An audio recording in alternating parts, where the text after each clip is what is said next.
while tourists completely fill up the Roman Colosseum and Forum, looking at those ancient ruins, imagining gladiators at battle, picturing all of these historical moments that took place in those areas, there is a lesser known museum not far from those popular sites called the Mamertine Prison.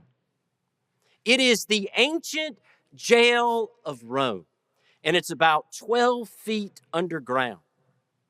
There is a church that is built on top of it, and when you go through the doors, you go down these very steep, winding steps to what looks more like a cave than it does a prison. It is dark and damp, just inhospitable. And that is the jail where they would hold prisoners awaiting trial, not as punishment for after trial. And the Mamertine prison is a museum and a holy site because, as tradition has it, both Peter and Paul were held there. And as the story goes, over in the corner of this cave or prison, you can still see the area where water bubbled up from the ground and they baptized the other prisoners. That as the water bubbled up, the prisoners said, "What keeps me from being baptized?" That in the darkness of this cave, they found light, which is always the case for baptism. And we overhear John the Baptist talking about baptism out there in the wilderness. And you can always tell it's John the Baptist because he speaks with such hyperbole that he wants to reach out and grab your attention immediately. And as Jesus stepped into those waters of the River Jordan, I have to imagine that John the Baptist himself felt like he was being baptized as well, baptizing the one with whom he felt unworthy to untie his sandals. And then after Jesus was plunged into those waters, it says that the heavens opened up, that the Spirit of God descended like a dove. And you overheard this voice say, "This is my Son, my beloved, with whom I am well pleased." It seems to echo or hearken back to those final days of Noah on the ark, surrounded by water, longing for land, and then the dove returns with a sign of abundant life.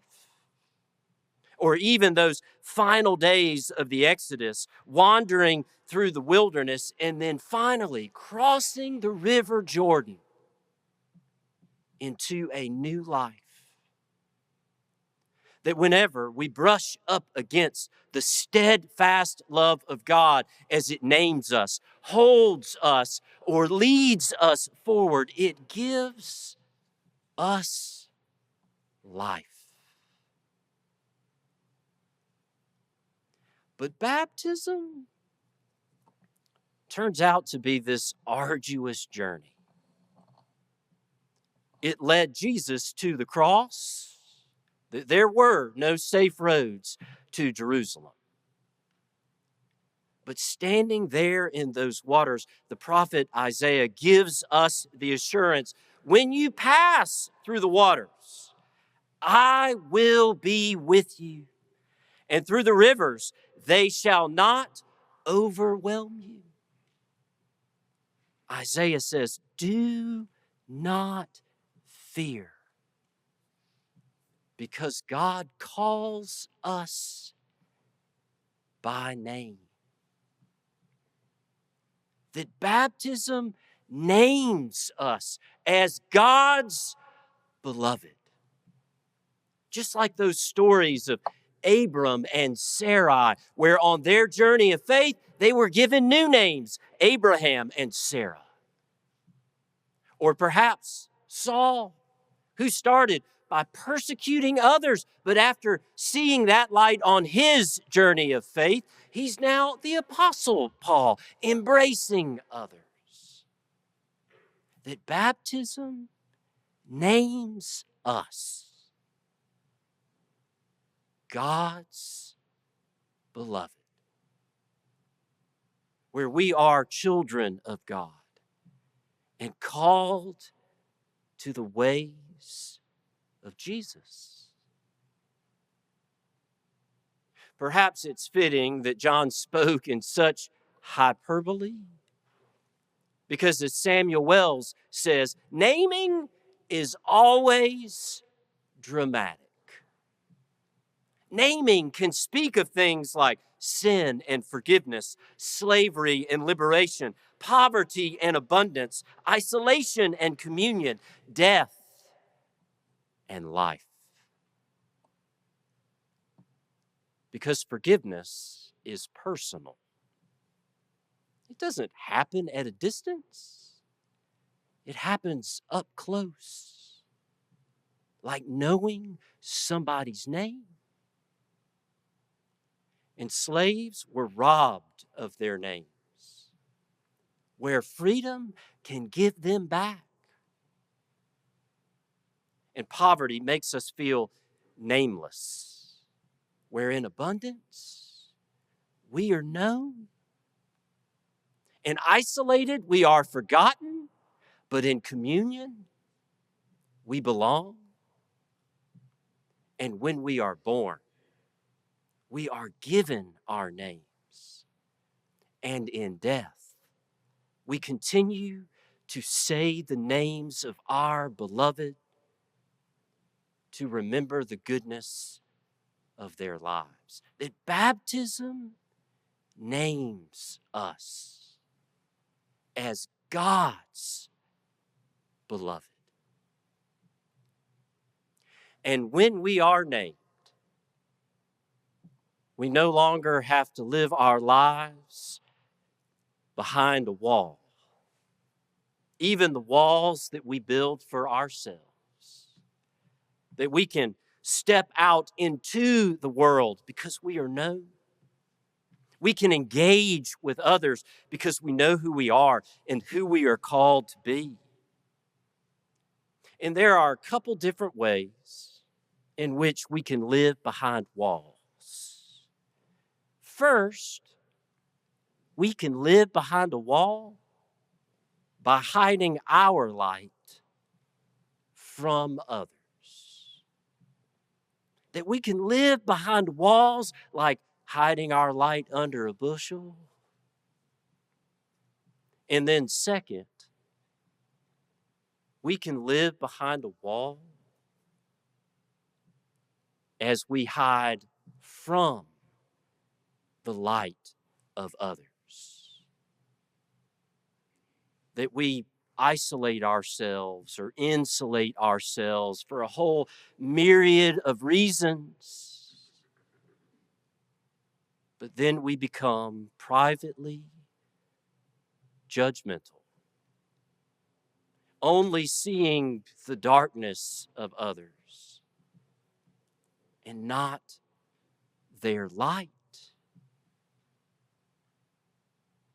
That when we are named, we are invited to step out into the world, to share our light and to celebrate the light of others. And all of this is about self-discovery. That baptism unlocks it, and then we spend a lifetime discovering what it means to be God's beloved. But there's this myth about discovery that somehow, as we are growing up, somewhere along the way, all of a sudden, out of the blue, it just happens. all at once. It's like that myth about discovering a new talent, a new musical artist. The talent scout's just walking down the street, minding his or her business, and then all of a sudden overhears this unknown talent playing the guitar, and then the next day that person is a star. It just doesn't happen that way. In fact, during the era of soul music, with artists like Aretha Franklin and Sam Cooke, one of the premier recording studios was Stax Records in Memphis, Tennessee. It was the main competition with Motown Records. And one day, Otis Redding, that musical artist from Macon, Georgia, drove to Memphis, Tennessee with Johnny Jenkins, that left-handed blues guitarist that inspired even the likes of Jimi Hendrix. And they pulled up in front of Stax Records. And Otis Redding went to the back of the car, and he's busy unloading microphones and taking out amplifiers. And when everybody comes out from the recording studio, they assumed Redding was just the valet. Well, during the recording session, somebody suggested, let's see what Otis can do. Well, Otis Redding stood up to the microphone, and when he started to sing, he sounded just like Little Richard. Can you imagine? Little Richard, that other musical artist from Macon, Georgia, who had already made it big, touring the Southeast. And Otis looked up to him. So he tried to mimic him. But someone said, the world already has a Little Richard. We don't need another one. So Otis Redding decided to sing a ballad, which is what he became known for. And everybody there that day said it was like watching a musical artist discover himself. Baptism names us. And then we are sent out to discover how to share our light and how to celebrate the light of others, because we are God's beloved. We are children of God, and we are called to the ways of Jesus, and we spend a lifetime discovering the power and the grace of that very name. That it's about life and death and abundant life. And it's about passing through the waters, hearing God say again, you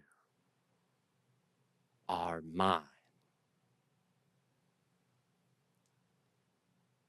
Amen.